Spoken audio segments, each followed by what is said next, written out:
too as well. This is his rookie split in pro play, period. Not even just internationally, in pro play in general. So you've got to give him the benefit of the doubt a little bit there. Ahri, first lock in here for DFM, and I like that. Aria, extremely good. Got that playmaker. JunJia, though, straight off the bat, he wants a carry for himself. I respect it. JunJia slamming down the Viego pick for him there. We'll see if he can carry this game. He had a pretty good game one, I'd say. We talked about the 2 early kills that he got at the Rift Herald fight and was able to take over a little bit. But yeah, the Ahri for Aria was absolutely monstrous in that finals performance for him. He rode that champion extremely well, comboing with Steel, and they were able to run away with that game. And we see a Zeri still. Okay, she did receive some nerfs. I know some people, myself included, were hoping that she died and with those nerfs. They were not huge, so it's not too much of a surprise to see her. Probably going to be paired with Lulu. We'll see if that gets locked in here, because if people are unaware, Milio and Yuumi are not allowed. They are disabled for this tournament. They are considered too new. And Munchables is dancing that Yuumi's not allowed. Praise the Lord. Praise the Lord. No Yuumi in the tournament. I'm over the moon on that one. I have no preconceptions about that. As we look towards PSG on what they want to look, it looks like it's going to be a mid lane pick here, which is a little surprising. Quite often you see in the first rotations the jungle and then your AD carry and support locked in. But with the Ahri early pickup for Aria, like perhaps PSG feel pressured to get their mid lane locked in, and ubao going to go for the Lissandra himself. All right, Lissandra coming in, comboing together with the Viego. The fact that you bring a little bit more damage from the jungle this time means that you get the setup from the mid lane. No surprise there. Lissandra has been relatively popular in recent weeks of domestic play, starting to crop up more and more, and makes a very strong mid jungle 2v2 if you're able to have enough damage to blow people up and start providing resets for this Viego. And I think this is one of the interesting things about PSG when you looked at their finals, for example, domestically. Every single game was quite a different style of draft. This is not the kind of team that just lock one set of champions every single game and that's the way they win, and they just vary based on the bans. Like, this is a team that have multiple pages to their playbook, and it feels like they're drilled on the different ways of playing the game. They're drilled on the ways to team fight. So excited to see JunJia on that carry jungle. Certainly felt like he was willing to go in the previous game, getting caught a couple of times, in fact. Yeah, all of PSG actually looking pretty aggressive in that first game. So very strong showing. I will say I was surprised to see the Wukong grab by Steel. He did have a very good performance on it, but does open up the possibility of that Lulu getting banned out, and that is indeed what PSG did, getting rid of Zeri's favorite champion to combine with currently in the bot lane. I'm a little sad to see the Thresh banned, because I was really hoping Harp would go for his Blitzcrank. Like, we've seen Blitzcrank as an answer to the Thresh. This is something Harp did in their finals. Like, I would have loved to see it here on the stage. It's a pretty common setup. You know, they see the Thresh, you see Jinx or Aphelios select in. Thresh is a great combo, so you leave it up like, oh no, we forgot to ban the best pairing, and then you get the counter pick. We'll say with Zeri being slightly weaker, That's not true. too much of a surprise to not. I assume you would want to play that with Blitzcrank. You missed the hook and suddenly a very weak lane phase. Probably going to try and find an enchanter to pair the Zeri up with. Yeah, certainly. The Ornn hovered there, I will say, could be a big pick across the course of this tournament. A lot of people talking about that as a top laner.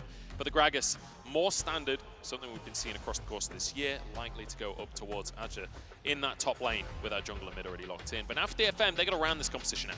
Yeah, we'll see what they want to go for. We talked about how Tol2, for the most part, is pretty much strictly on tank duty. 12 games of Gragas, 8 of Sion, 6 of Ksante, 4 Malphite. So you don't really have to worry about the counter pick coming in too much here, so it makes sense that they grab this one for Azhi, as well as the double AP soul laners, but you have the AD carry threat, a little bit of JunJia coming in from the side lane, or from the jungle, excuse me, to these laners. We'll see what they want to combo with. Of course, Ksante coming in for Tol2. Hopefully this time gets the better of the matchup. Obviously it was on the Malphite last time, but yeah, Ksante really took him to town. It kind of reminds me of that, there was a Donkey video years and years ago where he was like, oh, I know this is my favorite champion in the game, gets killed by someone. He's like, this is the best champion in the game, gets killed by something else. This is the best. I feel like that's exactly what Tol2's doing. Died to the Ksante? Okay, I'm going to play Ksante myself. We get a Renata, though, locked in for Harp. I feel like it's a little while since I've seen a Renata. Yeah, Renata did drop off a little bit, but still played somewhat. Obviously, a very strong team fighting champion. You still have the hook as well. Technically, with the Q coming in, a lot of the buffs for the rest of the team, a very strong team fight ultimate, and kind of feels like what DFM is going to go for a little bit here. Woody flexing maybe? Yes! Oh, he actually locked it in. All right, we get the first Blitzcrank of the tournament. I expect we'll be seeing a lot more of this champion. Just so powerful, it feels like these days. You know, I thought it was going to be Harp. I was wrong on that one, but we still do get that Blitzcrank. I'm here for it. Woody bringing it out. There's a snake in his boots today, that is for sure. Oh no. But we'll see what PSG are going to bring. But I'm curious, especially with the Renata in the mix here, like, talk me through the DFM composition. Like, how do you go about playing the game? Because it feels like they don't have that much engage outside of the Wukong. No, it definitely feels a little bit more like a counter-engage focused team comp. I guess in a sense you can say that it will be relatively short range with JunJia and ubao needing to go flying in to kind of the back line. And with the Renata ult, you can kind of shoot that over the top. It's a very telegraphed engage in a lot of ways from ubao. If you see this claw coming in, you can then be ready to press your R, and as soon as she actually takes it, you finish that off. And then it kind of blocks the follow-up from coming through. Maybe Lissandra's stranded in your team, and you kind of focus. DFM felt a little disappointed in game one. We'll see if they can bounce back here in game two. We certainly will. PSG, though, looking good for the PCS's Woody. Moving towards a stack of players on the enemy team. He's on that Blitzcrank, which you do have to be scared of. We can see, though, there's no one alongside him. Don't forget, though, everyone at home, you can get your Prime Gaming emotes, connect your League of Legends account, and you can grab yourself that Got 'em emote. So make sure you're getting involved online. Any primers in chat? I don't know if you can even subscribe to this channel. A question for another day. PSG, though, feeling good. Starting good. Like, everything, I think, just rocking and rolling for them. DFM, though, we want to see proactivity. We want to see them making things happen. And Harp was absolutely on it with the Threshing game #1. I want to see those handshakes out from his Renata. I want to see that same skill shot accuracy. Yeah, it was definitely the best performing member of DFM. I think you can make that case. All of the good plays that the team had kind of came off the back of his hooks. He almost got them that mid-game team fight before the side of PSG turned it around. So definitely had my eye on him, especially on such a huge playmaking champion like the Renata. Here we see already some early invade by JunJia. Pretty much blind. I'm not sure if they had any vision down. It doesn't look like it. So going in just knowing that Steel's going to be starting up on the top side there. Yeah, I don't know if he somehow discerned this based on Woody kind of poking his nose in earlier, but I feel like, I don't know how you would manage to discern that from that lack of information. But yeah, JunJia. Just going to get himself a free invade. I just went back, scrubbed through it very quickly. Looked pretty much blind. He was standing on his point up on his own Raptor camp before wrapping around down to the bot side and just kind of getting a read. I mean, this is one of the things that I also particularly love about series in general. Best of 3 a little bit shorter, but especially in best of 5s, is being able to pick up on habits that you're starting to see out of enemies. So if you know that this guy tends to just default into basic clears, full clears, things like that, then you can get really aggressive in here. JunJia doesn't just take the Raptor camp, he takes the entire bot side of Steel there. Oh, so close from Tol2, and that would have been redemption right there, but JunJia already down in the bottom lane right here. Woody looking for the hook, but Yutapon over the wall. Woody's just hit level 2 as well as Harp stepping there, but it's Wako to go low despite it being a 2v3. Yeah, not bad. Obviously, PSG stepping forward to kind of force onto that play. Does get some sums out. Harp losing his flash, Yutapon losing his ghost. But I think overall, you got to be pretty happy for DFM to get out of what was a very risky setup there. JunJia not able to land the stun that he initially sent out there. And this is buying Tol2 kind of on an island to go ahead and push his top lane advantage as much as he wants. Steel with nothing to do in the bot side of the map, actually now going for a counter invade. His bot lane does have priority, so we'll see here Harp starting to move up in the river to collapse with Steel and try and force down onto this blue buff and see how dicey they're willing to get with this. Yeah, Wako currently resetting as he moves back towards the play. Woody does have a ward, so full information onto Steel, but if they can buy just a little bit of time for Wako to rejoin the play, they should be able to deny the invade from Steel. It doesn't feel like Steel is that confident to really force the issue here. But as I say that, he does move back in. Yeah, I mean, he doesn't have much else to do on the map. It's going to be hard to move up to the top side. He could do it, given the control that Tol2 has, maybe try and cut through mid lane through the Ahri lane. Instead, he's just going to fall back onto the Scuttle Crab here, providing pressure for Yutapon to keep kind of shoving up this bot lane. You can already see a pretty big CS lead starting to develop for Yutapon. So even though it was very annoying to lose that many camps to JunJia, the fact that he spent that much time doing that did allow a lot of the pushing lanes to auto-win. Here you see Steel doing that kind of cross-map up to the other Scuttle Crab here, and we'll see if he actually wants to keep trying to invade onto this Viego. So far, we are 4 minutes into the game. JunJia has not taken a single one of his buffs, and yet is almost 10 CS up on Steel. He's going to jump over the wall, though, and will smite away this Krug. JunJia getting the vast majority of the little mini Krugs there, though. Gets himself some rocks. Steel. Speaking of, like, you're a tourist in the UK, get yourself some rock. It's no idea what that is. It's like a stick of sugar. essentially. Get it from the seat. I I actually gotta have tell you, no Joe, idea what it is. you're not selling me too hard It's on the really rock. tasty, okay? They like write little words on the inside of it. It's cool. Wow, cute. Yeah.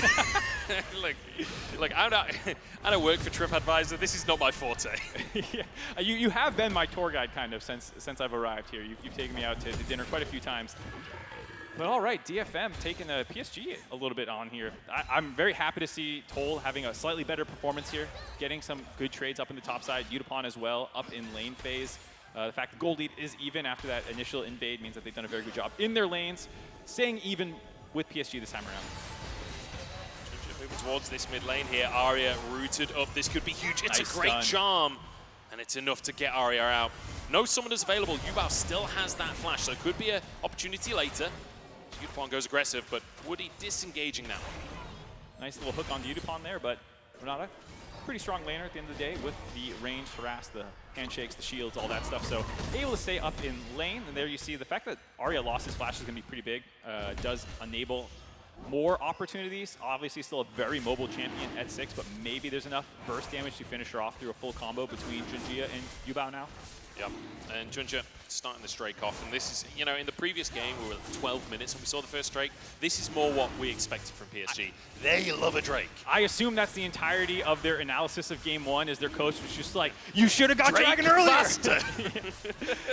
Definitely, even this time, despite the pressure that they kind of had in the bot lane, the fact that they got that gank off in the mid side, they instantly transfer that down to Dragon, and they begin the PSG tried and true game plan of Drake stacking. Yeah, certainly. I mean, like, you can't really go wrong. Assuming you have the priority and you have the ability to do it, is exactly what they've done domestically. And honestly, it's one of the questions that I've got for PSG moving into this tournament, moving into international players. Domestically, they've been fantastic at stacking those neutrals and being able to just do it through priority, figuring out when your opponent is going to reset. Woody channeling is in a light year here as he finds Harp with a hook, but the handshake turning it around, and Yutapon still full HP. This could be a disaster as Yutapon trying to chase for more, still has the flash available. Ghost channeled away as he's getting the damage onto Woody. Can they finish it? Yes, they can. Yutapon with first blood. Woody hooks Harp underneath the turret, but that is not the threat there, and Yutapon takes that moment where there's no longer any threat available to dash in and find first blood in a long chase down. You gotta believe somebody poisoned the water hole or something there. Woody goes down. It's Yutapon finding the advantage early on. And it's important as well, because comparatively to game number 1, like Wako had this Aphelios and just scaled for free. Got so many plays, like had a free early game. He was chilling. This time around, it's Yutapon getting ahead. Yeah, nice to see. They also had some good trades earlier on in that game for DFM. And here you see, while you do land Harp, he was at full health, and you can't 100-0 him. Now your cooldowns are down, and you haven't actually lowered the big threat on the team. So now Yutapon just pops his Ghost, and you have this entire lane on Zeri to just pew-pew them down, chase them up. Woody there just getting popped, and there's the shield steal did get nerfed a little bit by the Zeri, but not the biggest deal at the end of the day. And nice kill. I feel like we see like the strength and weakness of Blitzcrank in that play, right? Like the initial play, fantastic, gets the hook, gets the knock-up. The entire rest of the replay, all he does is walk around because Blitzcrank's cooldowns are absurdly long. I mean, everyone falls prone to it. I went, whoa, the whole crowd went, whoa, but we'll have to see if he can make a better use of the Blitzcrank here at the Rift Herald fight. JunJia will walk away. Ubao moving over as well. You can see Azhi moving over. And apologize to Azhi if I'm pronouncing that wrong.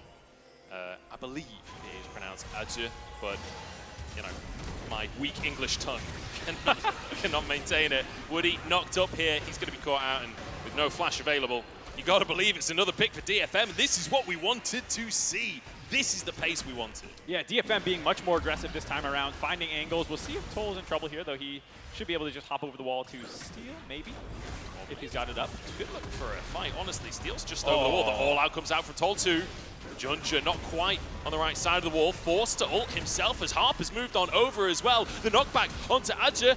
Oh, the hostile takeover doesn't quite connect, but Tol2 does not care about that one. Steel finds yet another kill, and this is a snowball that has begun to roll. Man, DFM is just picking PSG apart. They don't want to back off that play. Very cute idea by Tol2. I think he wanted to actually get him into the pit, ended up hitting him all the way across the Herald pit wall, as opposed to hitting him next to the Wukong, which is I think what he was going for with that flash ultimate. But at the end of the day, there were still so many resources available that they could get that chase down. Harp's ult was kind of angled assuming he would flash closer to the Viego, ended up flashing further over the wall, and you can see that's absolutely fine because there was still plenty of chase down available for the rest of DFM. Get those 2 kills. For PSG, the one upside is that you have managed to keep the Rift Herald up alive, so you can keep your perfect neutral objective control for this series. Yeah, despite all of that, PSG are actually still the ones that get onto the Herald, and off the back of those resets from both Tol2 and Harp, it will be JunJia finishing this objective off. Next Drake spawning in 70 seconds as well, so you can expect PSG to book it down towards that bottom side. Yeah, Woody, in this replay, you can see just kind of caught between 2 paths to go to. No longer having flash up means he's a very easy kill for them to find there. Get that one. And then here's this kind of sequence I was talking about where Tol2 is going to try and flash to the far side of Azhi, I believe it was, or maybe it was JunJia, and try and ult him into the pit here once he sees him visible, but just that little back step to the left sets up the angle incorrectly, so it hits him to the far side of the wall there. But because Harp is still in the range, Steel easily can get over the wall. That still is a good way to start this fight and allow the rest of DFM to collapse and kind of focus these members down. Yeah, and little mechanical mistakes like that are tough, because that feels like the difference between a fight where you get a singular pick and can't quite finish Herald and taking out the enemy jungler and giving you that wide open opportunity. And to be fair, maybe he actually did do that sidestep intentionally to hit it closer to Harp. I thought he was trying to hit it to Steel, but maybe he thinks it's better to set that up closer to the Renata. So could have been the case there. But either way, DFM do lose the Rift Herald there, and I think this is one of the things that PSG does very well, even in losing game states, finding ways to get these neutral objectives. And it's a bit of a crutch in the sense that, like, we're not going to always win every single skirmish, every single fight, but we can continue getting resources in our favor by getting these small advantages from the gold, from plates, hopefully, or even just denying it and stopping the snowball that DFM could be getting if they had that Herald. Yeah. As speaking of DFM, they're going to look to stop the dragon stacking from PSG. This could be their first Drake of the tournament if they can just find that objective. But JunJia very much aware of the situation, has that Herald to try and push a lane with if he wants, but Woody's here charging into the play, wants to find a hook for himself. It's going to be a full-on 4v4 as ubao enters the fray as well. JunJia, is he trying to go for a steal as the all-in comes out? That's a nice little Moonlight Vigil as well. Woody in the middle of everything, Steel low on HP. Dragon gets low, but Steel grabs it. No, in fact, it was Yutapon to finish the job. Gets a kill for himself as well. Looking for more as he dives over the wall. Wako flashed on. And now Azhi in a 1v1 with a Zeri. I don't think he can win that one. It's a double for Yutapon. On this far side of the play, though, Steel and Aria got dropped. I believe it was ubao picking one of those up. We'll see now the teleport out. The chicken's trying to punish. Able to survive there. Ends up being a very scrappy fight. Like you said, the Yutapon of all people securing the dragon, but very clean mechanics. Nice backstep there on the Azhi body slam. Yeah. Very clean stuff out of DFM, continuing to kind of get this Goldie going, stop the dragon stacking of PSG, but a very scrappy fight. Yeah, and you know, we talked about Yutapon being the franchise player. Like, him on DFM is the second longest standing player on any team in the entire world. Only Faker beats him by a month and a day.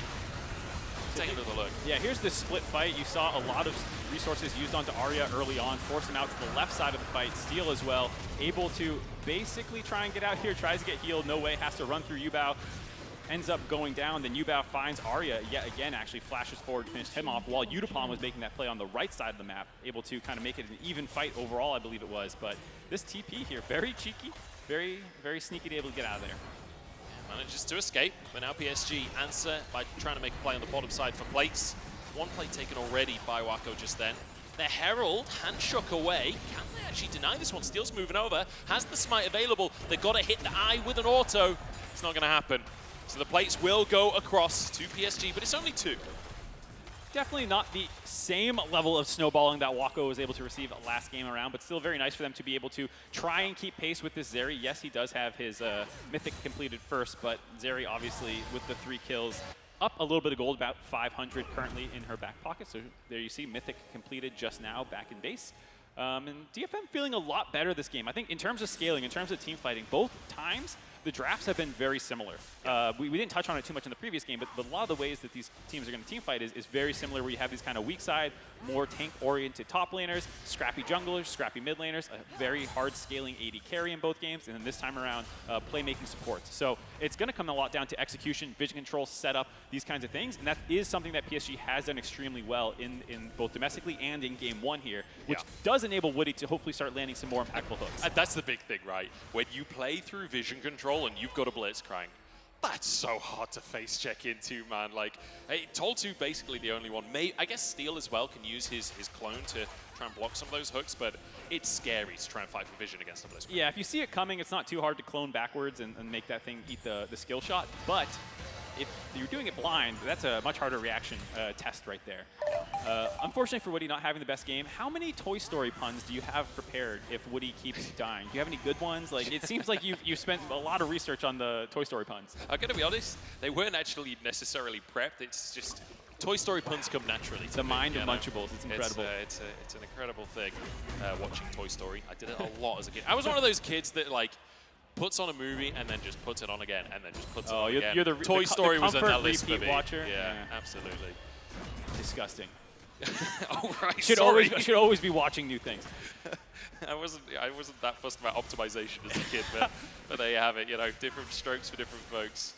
It's just over 1,000 gold lead right now for DFM over PSG. And this is what we wanted to see, right? We came in saying we wanted a little bit more from DFM. And it feels like game number 2, the jitters are gone. It feels like we're seeing that team that we saw in the LJL. Yeah, forcing fights, getting more aggressive here, and already kind of swapping up the lane assignments despite the fact that all outer turrets are still available. Putting Yutapon into the mid lane already. Aria in the side lane with that ultimate, very safe there. And they kind of want to sit on this Lissandra to limit her playmaking. Also gives them easier access to the mid lane. Yep. And as long as you don't get hooked by Woody while you're Aria in the side lane, it's actually a pretty low chance that PSG can make a play onto you.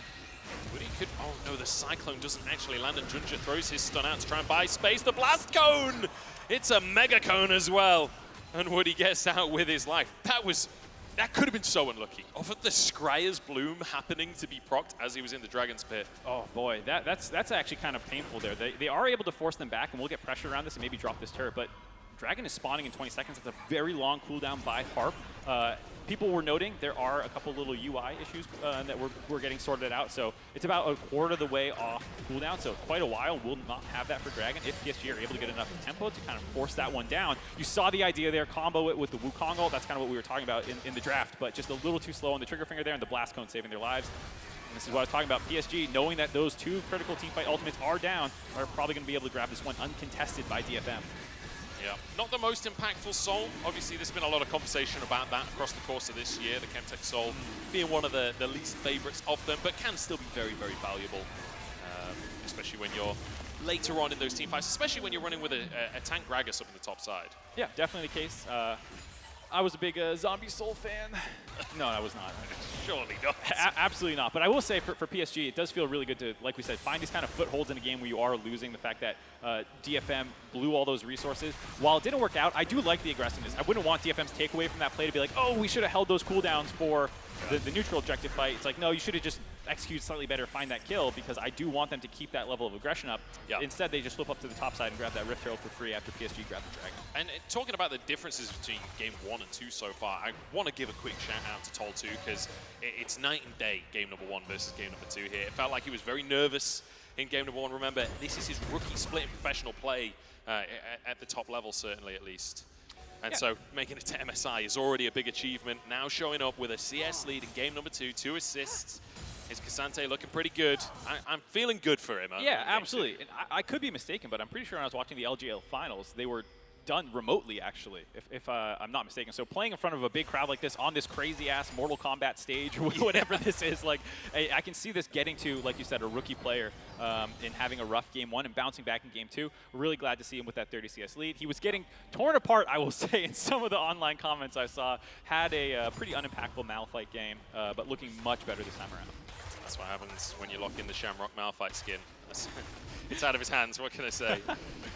We're in England, not Ireland. Dactor and Ashid are going to kill me for that one. Did you?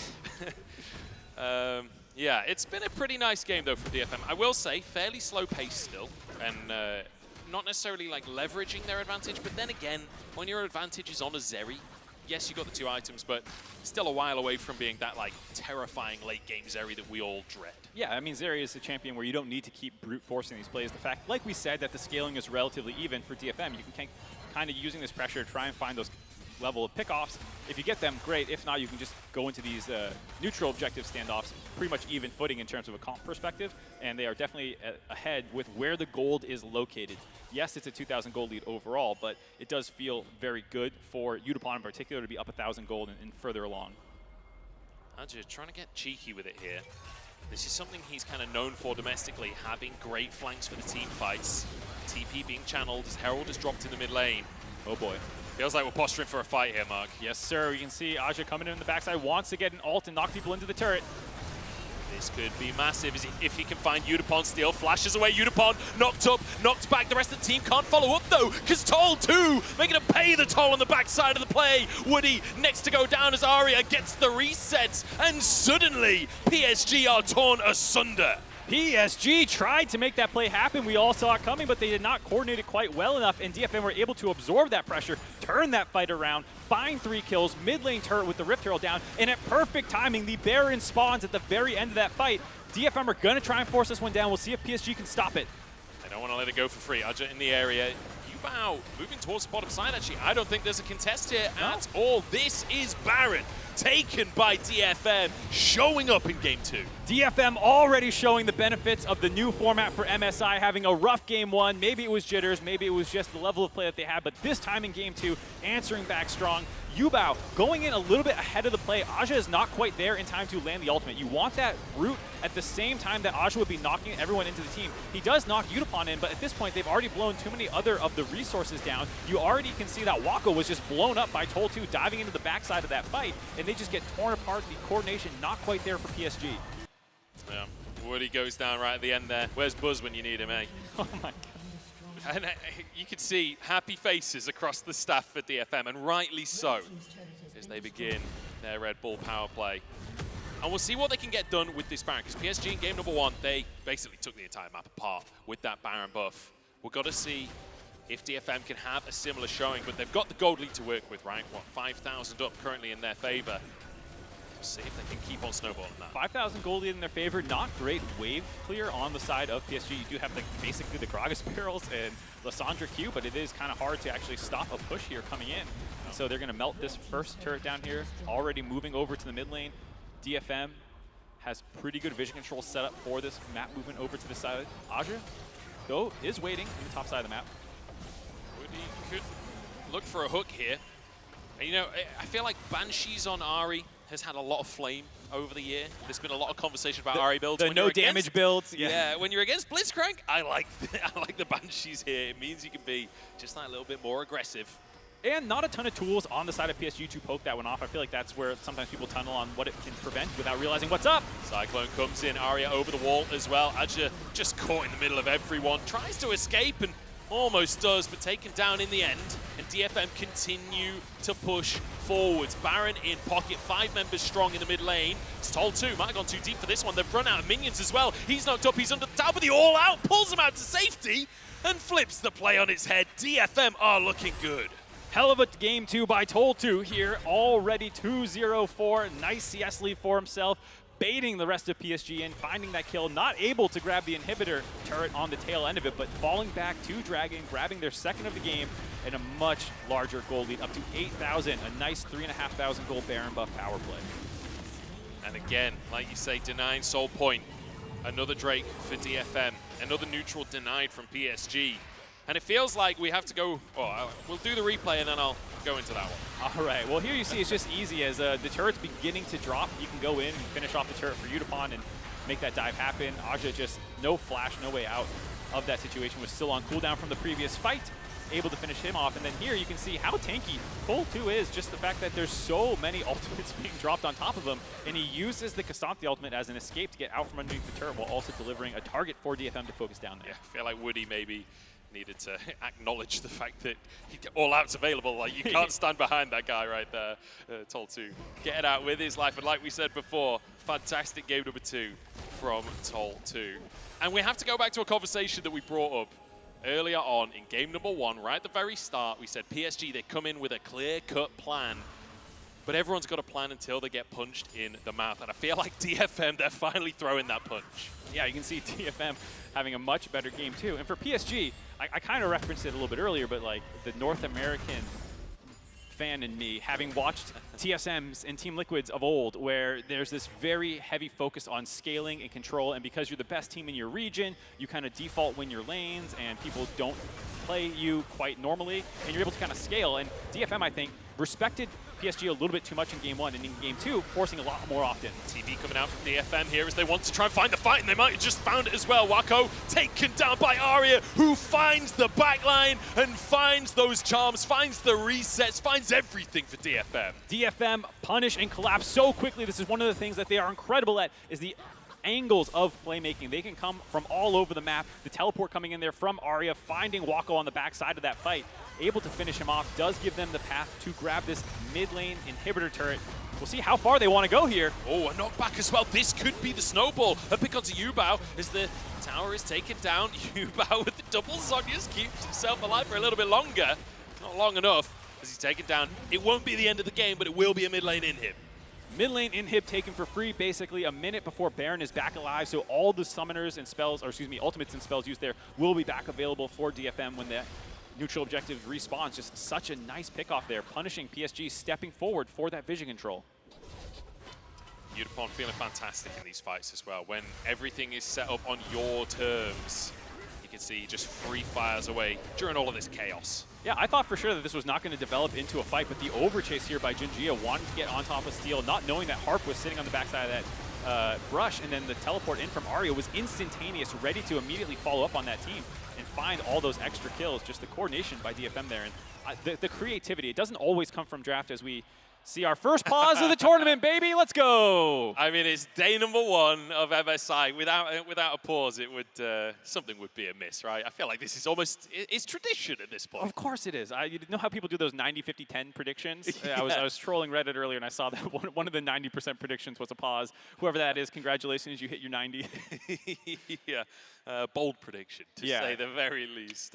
We'll update you as soon as we know what's going on, and hopefully get back into the game. But you do have to wonder on things like momentum for DFM. I mean, like, let's be honest, they're very, very far ahead at this point. I feel like even with conversations of momentum, they're feeling pretty strong, but a pause can sometimes alter that a little bit. Yeah, you start stewing, you start getting in your own head, you realize you're on a stage again from this like kind of flow state that you were in. It definitely can pull you out a little bit. Like you said, fortunately far enough ahead this game that's probably not going to throw too big of a wrench in their plans. And it's more about, you know, we started getting a little bit ahead of ourselves in game 1, talking about game 2. Here, it's already feeling like what's going to happen in game 3. Because I did want to gas up DFM a little bit, not just about draft creativity, but in-game creativity and the angles that they come from, and the kinds of plays that they're willing to do. And it's exactly why I go back to this play again in game 1, where you had Steel sneak into that bot lane brush, and he didn't pull the trigger on that play. But that's exactly the kind of stuff that this team does so well, is like camp brushes from weird angles where, like, okay, if someone was in there, surely they would have jumped out by now, and they just have this level of patience that some teams are not quite prepared for. And I think you could see it a little bit there, where PSG was like, okay, if anyone was going to collapse and try and save Steel, surely they would have shown up by now. And then out of nowhere, the rest of DFM emerges. And I think it's something that can surprise a lot of teams, especially a team like PSG, who is so used to slow, controlled play.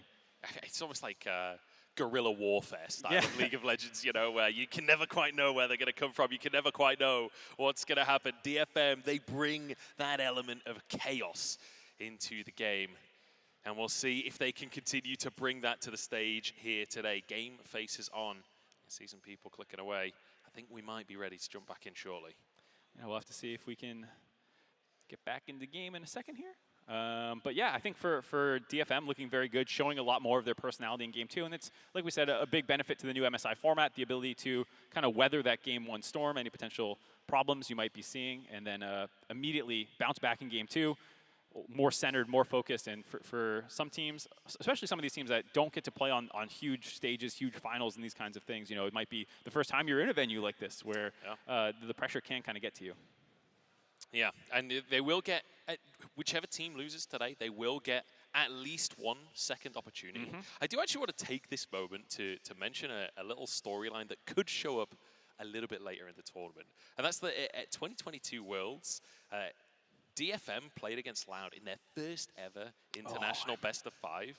They managed to win that series, and there's a lot of Brazilian fans in today that are looking towards Loud. If we see DFM versus Loud in either side of the bracket, that could start to become a bit of an international grudge match. I got to say, DFM, because you heard the analysts talking about it, have attended so many international tournaments. They have been to every single international tournament except 2020 Worlds, I believe it was. They've only missed one. And so they've started to develop these rivalries with a bunch of teams. Cloud9 is an example of another team that ended up getting beaten in some matches against DFM, or played some close series as well. And obviously they're waiting off in the main bracket stage for Cloud9. But if by some strong level of performance, I didn't want to call it a miracle, but by some miracle, DFM advances all the way through and grabs one of the 3 slots available, they could suddenly start having rematches versus Cloud9.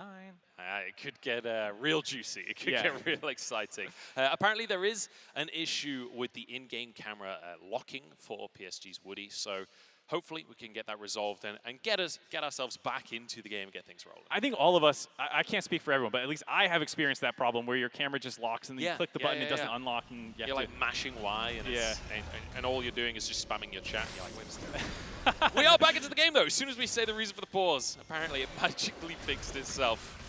And we're back onto Summoner's Rift once again. DFM looking down the barrel of their first win of MSI if they can tie a bow on this one. They've got the mid-inhib down, there's Baron up on the map. It feels like they've got the tools to finish this one, but PSG are never a team that you can quite count out. No, absolutely not. With this Baron up available, we'll see how aggressive DFM wants to get. It is a situation where if they're not careful, start a risky Baron, Collapse comes in, you get blown up. Could be a dicey situation, but they're so far ahead, playing so confident right now. Oh, Tol2 behind enemy lines here. JunJia having to ult out of the play. Tol2 wanting to find some knockups, but knocked back himself. The Everfrost, the cast from Azhi, and a great disengage from PSG. Oh, a little bit gun-shy, I think, by Tol2 there. It was a very nice play by Steel to kind of force the entirety of PSG into that mid lane. You saw JunJia have to ult over the wall, and I thought for sure this is where Tol2 is just going to ult someone right back to the rest of the team. But instead kind of slow played that fight, gave PSG the window to get out. Now that's a lot of ultimates down for the side of DFM. We got a pincer play coming through. DFM ready. The Berserk actually keeps him walking away. Azhi locked up in the team, flashes out to safety. Tol2 locked up as Wako is firing away, flashes into the play, and the follow-ups there from PSG. Azhi now denying Tol2, knocks him up and takes him out as JunJia getting resets in the backside of the play. And PSG, against all odds, find their mark. PSG absorbed the engage by DFM, kited out, and Wako sees his moment to flash in with a monstrous Aphelios ultimate there, finishing off multiple members of DFM and buying PSG their foothold back into this game. Gonna grab a Baron on the tail end of that fight. Look, PSG say you can take one Mountain Drake, you can take a Chemtech Drake, but you cannot take our Baron. Oh man, you can see here Harp just doesn't quite angle the ultimate far enough back to catch people with the slow from the Everfrost. Like you said, only Azhi there getting knocked, Berserk, he's still going to run backwards. And then here, they're just kind of getting pelted by Wako, who finally sees his opportunity to flash ult, Gale Force in, Q spam them. Insane play by Wako there, seeing his angle and forcing the rest of DFM back, getting them low, allowing JunJia to start picking up resets as well. Super clean fight there for PSG after we saw that flub kind of engage out of DFM. Yeah, faces lighting up there for PSG. And I think a lot of people coming into the tournament saying that Gigabin was going to be the biggest Giga Chad of play-ins. Well, Wako putting his hat in the ring there saying, look, I've got some Chad in me too. I mean, this is why we were hyping up Wako as this guy with gold in his pocket is such a fearsome team fighter, and why PSG trusts him so much is because he knows the exact moment for when he can finally go in on the back foot all game long, and as soon as he sees his angle, he makes that team fight all about him. Yeah, so DFM still grabbing a tower up in the top side here. You can see gold lead still pretty significantly in favor of DFM. Still DFM with the goal lead, like you said. They do have pretty strong scaling in their back pocket still. It doesn't mean that the game is over because they lost that one team fight, but it is kind of that momentum stopper that we were talking about. You hit this pause temporarily, you come back in, your first two fights don't go well. The first one kind of forcing into mid lane, you didn't find the angle. Then you lose this one, you lose Baron, gold lead starts going over to PSG, gold lead slipping away. Sometimes, despite still being stronger in the game, you can feel like you're behind. I will say it's a very good sign that DFM has not really let off the pressure. The fact that they did lose that fight but still have PSG corralled on their side of the map speaks to the fact that DFM doesn't seem too daunted by the fact that that fight did not go well. DFM still, like you say, putting the best foot forward. JunJia, what I've seen actually from JunJia this game, he's consistently charging forwards to try and throw a skill shot or a Q at Aria to deny that Banshee so that Woody has targets. He's constantly moving forwards to try and make sure those spell shields aren't in play. Absolutely love that kind of in-game problem solving. I was talking about it, how the Banshee's Veil doesn't really have someone who can easily proc it off of, and that makes it very good against the Blitzcrank, where sometimes you build it and there's someone who very easily can land some poke against it, like a Corki, and then you're like, why did I build this in the first place? No. Here, like you said, JunJia realizing that, hey, someone needs to pop this off so Aria doesn't feel safe just flying into our team and forcing these kinds of engages with the Everfrost or Charm. And I feel like we're getting to a point where with 3 Drakes in favor of PSG, 3 minutes until that next one. The Baron going to fall off here. It is a significant Red Bull power play for them, but it's very much a comeback power play, right? That's just bringing them into the game again, but they're still 4K down. And we're looking towards Yutapon, as DFM often have in the past, to be the big carry in these fights. He's on 4 items on the Zeri. Feels like this is his moment to make a mark. Yeah, the longest standing member of DFM, second longest standing player on an organization of any team in the world here. Absolutely incredible stuff to have the gold in his pocket, a full item up still on Wako, who had that great team fight.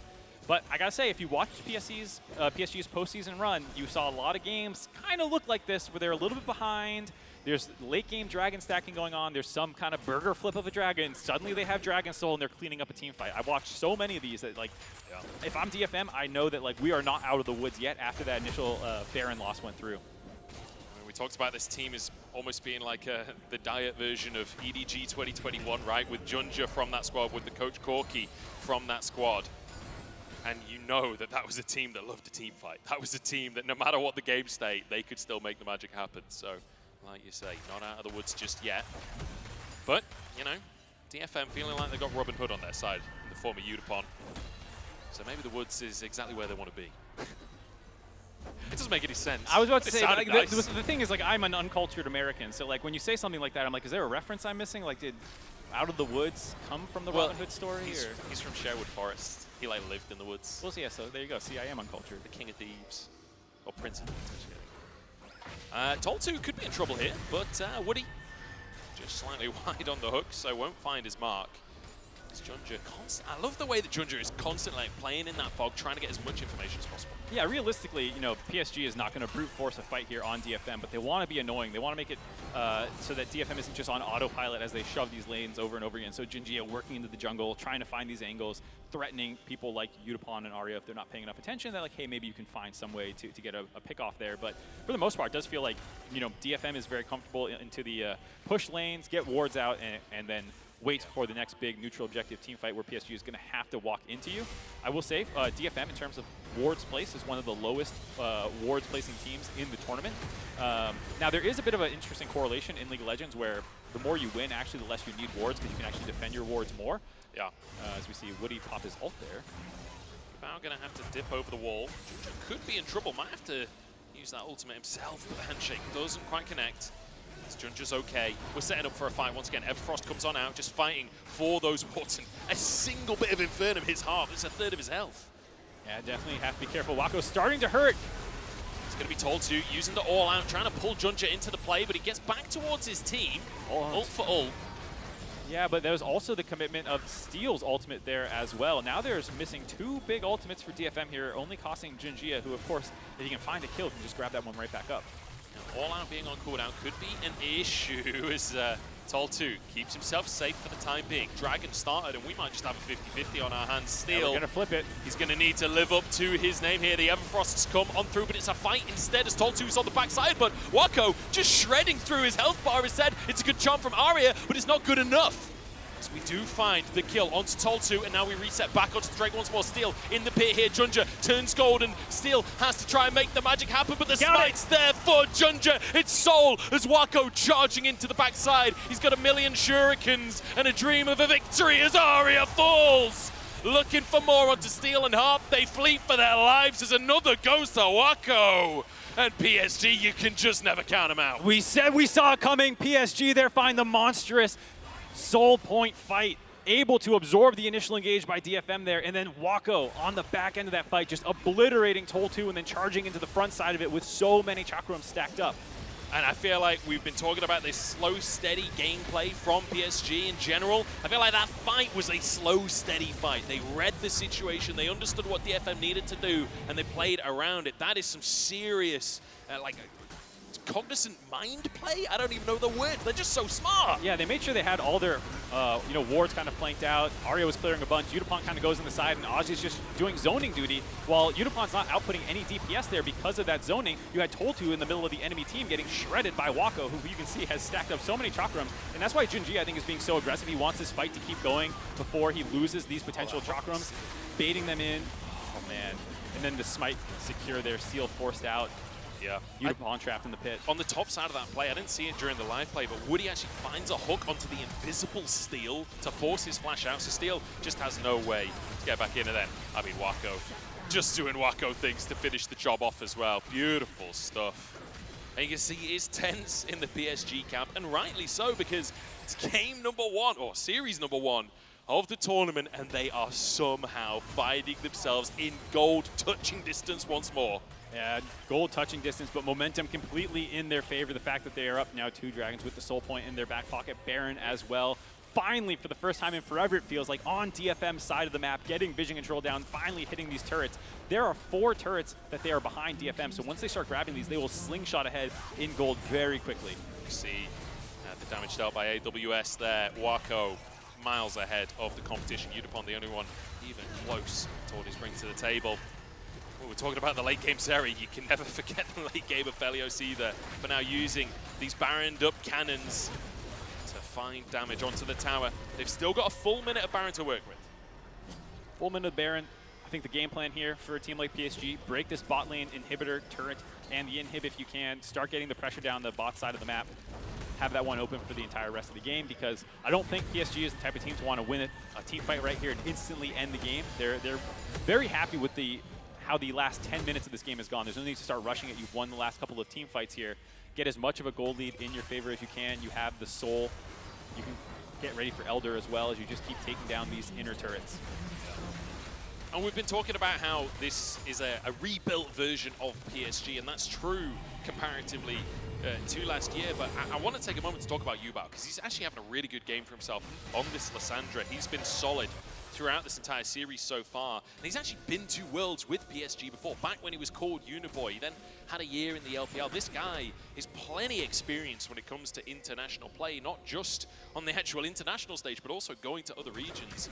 And it does feel like today here on the stage, that consistency is really showing up. Yeah, he's so good for this team. He played a lot of different styles. He had some insane Tristana games in the kind of postseason run that he had, as well as these more kind of support-oriented ones, things like this Lissandra pick, where your job is about kind of buying space, locking people down for Wako to kind of run through these team fights. And I think that's something that the rest of the team has done extremely well, play around him as their primary carry. But Azhi, despite being behind for a lot of this game, did a better job marking targets and trying to find people to isolate from the rest of the team so that DFM doesn't get these big kind of engages and they can chip them down. We're keeping our eyes on Woody as well, because in any game that there's a Blitzcrank, you do just have to keep one weather eye on those hooks, because it really can just change everything. Like, DFM have worked so hard over the last 40 minutes to build themselves a lead, and it's been slipping away from them. But all of this work, all of this effort can be taken away with a single hook. JunJia's invisible, no! Doesn't quite cancel the recall onto Aria, and Tol2 walks away. So close to the pick that could turn the game. Yeah, did have the Banshee's Veil, would have had to poke that off and then land a bit of damage to stop that recall, but if you were able to do that, find that pick, charge down mid lane maybe. Instead, PSG, you can already see 3 pink wards, in this dragon area, getting ready, knowing that this is where the game will be won or lost. DFM moving in now, trying to secure some vision down. I feel like this comes back to the conversation of, we said PSG, really, really good on the vision control, really good on objective setup and control. Like, Elder's coming up in a minute's time. We can have no shenanigans. You cannot afford to 50-50 Elder to decide this series. So we need to see that objective control. Like, we've seen it domestically. Let's see it internationally for PSG. Done good so far this tournament. DFM trying their hand at this vision control themselves, working as a unit here. Feels like PSG know they have plenty of time, still 40 seconds before the Baron spawns.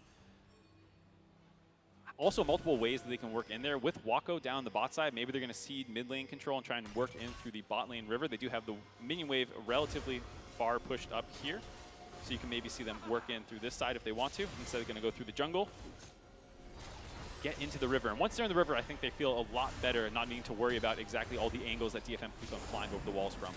So this game could come down to one final team fight. Maybe it started onto Steel as JunJia goes quite aggressive. Still walks away with his life. A single control ward answered by 2 by DFM as Tol2 tries to find the engage himself, but the Everfrost denies it once more. Yutapon grouping up with his team as Azhi still in mid lane right now. Needs to get over to his squad if he wants to be a part of this 5v5. Tol2 being that bruiser on the front side.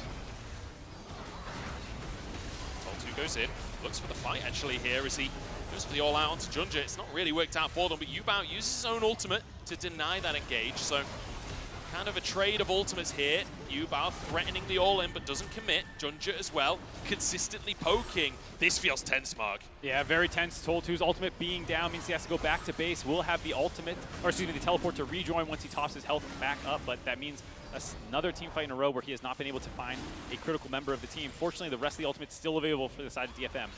Pressure is on here, and it feels like PSG are in the driver's seat. DFM are trying to answer as Tol2 just jumps into the middle of everyone. Wako still untouched, and Tol2's almost down, but the Cyclone does manage to get onto the team. It's a GA out from Steel, but Wako's still alive, taken down on the backside. Aria trying to keep himself alive. The Cyclone causing chaos. Yutapon still going as Azhi tries to shut him down, but it feels like DFM slowly winning the battle of attrition. JunJia wants the resets, but denied as Tol2 will fall. It's absolute carnage on the Rift, but it's DFM that are the kings of chaos. It's DFM that come out on top. DFM win the fight 3-5 right now. Gonna miss the charm. Should find this kill into Azhi in a second here. The question is, are they able to end? 30 seconds before Wako and Woody are back alive. Doesn't look like that's gonna be on the table. We'll see if they just grab this soul point and then reset for Baron. Crazy, crazy fight there as DFM all in onto Wako, knowing they had to finish him off and just barely landed the last auto attack by Yutapon, I think it was, that found that kill. Absolute insanity in the fight. The gold's still barely different between the teams. It will be an Elder Dragon taken by DFM. Let's go again and try and break down some of this chaos. Yeah, you know that the threat is Wako, so they're willing to all in on top of him. You can see Tol2 charging in there. A nice follow-up by Steel, landing the knock-up, the WE in combo. And then Yutapon has hopped the wall. Aria has used all his ult charges to charge forward into that fight, knowing he's going to get low. But that last attack by Yutapon, finishing him off, making them commit more resources. He will drop as well, but not after they've gotten so much AoE damage out that the biggest carries are already down. And then this last charm that Aria's going to land is absolutely huge. I don't know if we'll have time to get through the rest of this team fight because we're already onto the Baron now for the side of PSG. No time for team fighting. Elder is in play for DFM. This is bold from PSG to try and go for the Baron. JunJia actually ults over the wall to take the objective. Aria is off on the side in the meantime in a 1v3. The Elder burn, and Woody's taken out of the picture. What a play from Aria. Very heads-up play by Aria there, knowing the rest of the team can't get in time to contest the Baron. Instead, waits on the exit path to try and land a kill onto someone. Did miss the charm on Wako, but Woody was low enough that he had enough damage to finish him off, and now it's a 4v5 charge up the mid lane. Who cares about Baron when you've got a man advantage in a minute and a half on Elder Dragon? This is everything DFM needed to keep themselves in the series. After a heartbreaker of a mid-game, after a monumental early game, perhaps this is enough for them to take PSG out and push us to game number 3. JunJia on the front line will be taken down. Big damage coming across the team as Wako wide on his ultimate, but the Gale Force is there. Steel will fall. It's 1-for-1 between the teams, and Wako wants a little bit more. Wako wants a little bit more. They do find the kill onto Steel. They did end up dropping him there, so now it's a 4v3. Both junglers down. Woody back alive. This is getting very scary for DFM. Man, Wako is a living turret. DFM can't even go close to the guy without getting shredded. Aria ults over the wall. Wako trying to clear the wave as fast as possible, but it's Woody caught out again as Tol2 dives under the tower, answers with his own life, and again, 1-for-1. This is absolute insanity. The fact that you saw Tol2 trying to charge into Wako, who was still at full health, setting the team up hopefully, but he ends up dropping. Support for top laner obviously favors PSG, and that's finally what gets DFM out of their base. I feel like DFM are in a raid right now, and all of the other players of PSG are like the ads, and then Wako is the final boss, and he is taking them apart. Definitely in the late game rage mode of the boss. Took too long to finish him off. Starts doing extra damage, it feels like. Wako is an absolute beast right now. able to keep his team alive, finding the kills both onto Steel and Tol2 there. But does speak to the fact that this game is still very much alive. DFM have the team fighting tools to win this one. I really like the all-in commitment here to JunJia. They're trying to end this game. They don't want to go later, and so if you're going to do that, you have to burn down the side of JunJia there. Go ahead. But here, getting a little bit too low. This ultimate does go wide, but the Gale Force auto in forces the res there. But you see there's nothing you can do, so he just ints into the turret. It's Steel acknowledging no way to find a kill. And I've got to say, London, are you not entertained? Make some noise for Wako and the performance he is putting on to keep PSG in this game. But DFM, they're not done just yet. They are never out of the game. The chaos that they bring and the chaos of these fights, that's their strength. That is where they draw their power. Baron about to time out here. Elder not up for another 3 minutes. The same for Baron. No neutrals to talk about. And the question is, can you find a pick with Blitzcrank? Can you find a pick with the Ahri? What is going to happen? It's also crazy when you have both those late game neutral objectives spawning at the same time. Whoa! That was dicey. I wonder if that was one of those, the bigger blast cone plant wasn't ready for the Chemtech blast cone that far forward. Able to be okay, though, for Tol2 there. So we see a big standoff ARAM in the mid lane. Both teams with hooks. If any of these skill shot lands, you can find the game over very quickly. But I was about to say, with both of the neutral objectives spawning at the same time, PSG is a team that actually has played a ton of very, very late game scenarios. I think this is a situation where for a lot of teams, your games usually end before this point. Your scrims never get to this point, so the amount of practice you've actually had from the situation is quite limited. And for a team like DFM who's so dominant that they usually win their games much earlier than this, PSG might have a small advantage in that experience pool because they are very used to seeing Elder Dragons. JunJia does get caught by the charm here. Aria, good bit of damage, but I think it's going to matter too much. The Honey Fruit comes on through. Steel can't quite find his target. The Cyclone does get a bit of follow-up. Everfrost coming out. I believe that was actually from Woody, as he manages to disengage the play. And like you say, not many teams do see that. PSG certainly do. And that team we were talking about before, EDG 2021, that they took JunJia from, that they took Corgi from. And I did just notice Wako actually using the EDG Aphelios skin from that year as well. Does feel like they're channeling that late game power that team was so very well known for. Gotta say though, Steel also taking one of those empowered blast cones, maybe going a little bit too far and had to flash out there. So almost all summoners are available in this game. Obviously, Ubao, the fact that he's on the Unsealed Spellbook, has Exhaust Ignite, we can swap those around. But now that's the only major summoner down for Steel, which is one of their critical team fight champions. You saw the one that they won at Elder was because he was able to basically commit everything to getting on top of Wako, having less mobility to do so now. Very scary stuff. And it's worth mentioning, before we get to this fight that's potentially up in a minute's time, JunJia sparring already, Steel hooked. No, it's the clone. The clone. Whew. I thought that was the real one for just a split second there. We do have a Renata in this game. We're on a 6-item Aphelios. If that hostile takeover hits Wako, he can two-shot his team if he's got Infernum on. Like, this is dangerous territory. Keep your eyes on what Harp's bringing to the table. He's rooted by Ubao, though, to start this fight off, and already Ubao using his ultimate. JunJia has to just abandon his mid laner. They're trying to trade for Tol2, but in the meantime, Ubao's going to go down. DFM starts strong, but Tol2 does go down, and now the follow-up from Wako as well. The Moonlight Vigil onto Harp, but they don't have the damage to finish the kills off. Charm goes wide, and PSG try and make a play for the mid lane. Top for mid, both AD carries alive right now. Tol2 buying space for his team, overextended a little bit, and Harp again not quite able to land a huge hostile takeover. Tagged some members of PSG on the back end, but not the Aphelios. The hook lands! It's the real one this time, a huge hook from Woody. Steel, half HP, has the GA to work with. The cask not enough. The shield Ignite saves the play, and Steel somehow gets away with the skin of his teeth. Yeah, but he doesn't have enough time to go back to base to heal, so he's trying to lifesteal a little bit off these jungle camps before, because the Elder Dragon has respawned. Half health on the Elder already. They do this so fast with red and white weapons for Wako. JunJia needs to find his smite. Steel could live up to his name here as Archer over the wall. Steel found alone. The clone goes down. The knockup is there. GA procced. This could be it for PSG as Steel found wanting and taken down. Aria next to try and save his jungler, but Wako flashes after him. The Calibrum not quite there to finish the job, but Yutapon left alone. And suddenly nowhere to go. Yutapon will go down, and PSG take their Elder as their reward. PSG in the tensest of moments, finding ways to play these fights out. Steel not having time to heal after a monster hook by Woody forced him low. That was the impetus for that whole situation. And now with the Elder on, looks like they're going to try and end. Easy cleanse there by Wako. Ult comes across the team, but it's not enough. Ubao charging forwards. And with Elder, you've got to believe that this is it, unless some kind of miracle can save DFM. As the PCS show up to MSI once again with great expectations and a great reality. PSG go 2-0 in their first game. They wipe DFM despite a tough early game, and they show us why they must be feared.